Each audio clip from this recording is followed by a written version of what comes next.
From the station that's on your side, this is Channel 7 News at 10.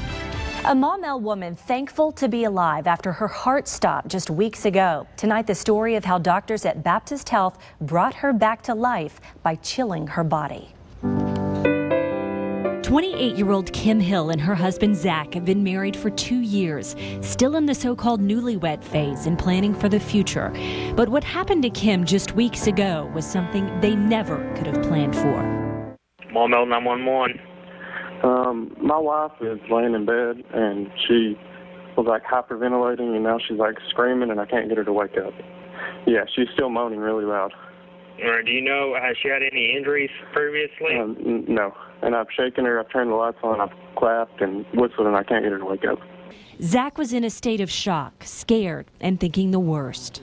She was breathing once every 12 seconds at that point, and she was starting to turn blue. With the operator on the line telling him exactly what to do, The first thing she told me to do was remove her from the bed. Zach performed CPR on his dying wife until paramedics arrived. He had been doing CPR the whole time, and when they arrived, she was in a rhythm called ventricular fibrillation, which is a chaotic rhythm not compatible with life. EMTs shocked Kim's heart 3 times. She was still unresponsive. All Zach knew to do was call his dad. First thing he said was he's on his way. Give you a second, okay?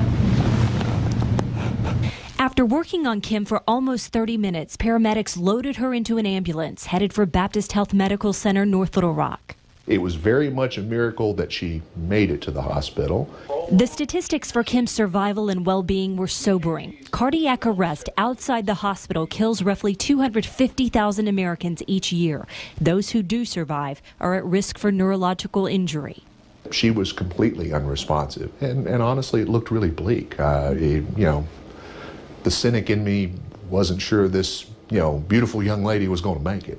That's why doctors at Baptist quickly wheeled in this machine, put in a catheter, and initiated therapeutic hypothermia, deliberately reducing Kim's core body temperature to save her life. This is it's as simple as the old days of packing somebody in ice for certain conditions.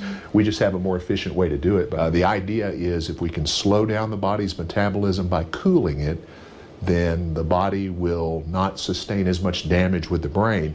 We do it for 24 hours, so you cool them off for 24. Some trials have done it up to 36 hours, and then you start a slow rewarming process over the next 6 to 12 hours. All her family could do was wait.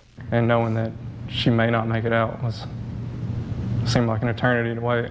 All we can do is hope that she wakes up. After 3 days of being told it didn't look good, Kim slowly started to wake up and respond.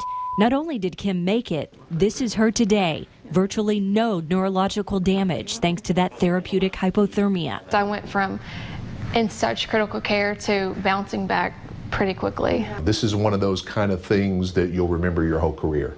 Cardiologist Dr. Charles Caldwell says an undiagnosed heart condition called long QT syndrome caused her cardiac arrest. It's a heart rhythm condition that can potentially cause fast, chaotic heartbeats, triggering fainting, seizures, or even sudden death.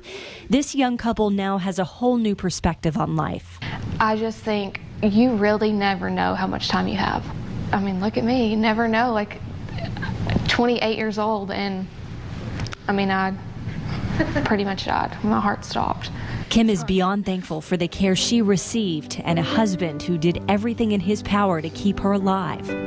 Like you marry someone and you say for better, for worse, in sickness and in health and all of that, but for someone to go out of their way to just really try to save your life and actually do it, words cannot describe that.